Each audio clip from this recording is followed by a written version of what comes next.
Hello guys good morning welcome to my new mini blog. तो आज हूँ आमर पवित्र पणा संक्रांति ओडिया नववर्षर आपण मानक ओडिया नववर्षर अनेक अनेक हार्दिक शुभेच्छा और अभिनंदन। तो सकाଳେ आम गाधे पाधे पलि आसनु आम गाँ ठाकुर घर को। तो सेठी पूजापूजी करी पणा पणा करी तो ये आमर बर्तमान ठाकुर अच्छु।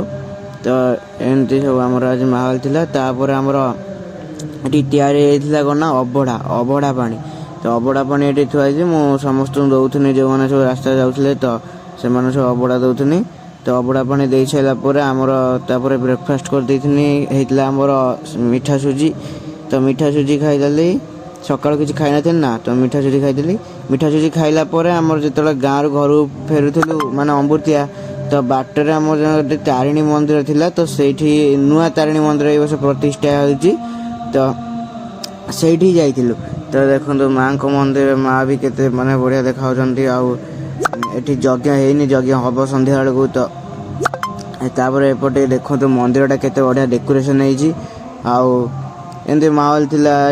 मंदिर पूरा डेकोरेशन बढ़िया होती से माने भी पणा फणा दौले। तो तापर संध्या होगला बापा कहले गोटे चाह करदेली। चाह करदेला आम पलैनु आम गाँ को।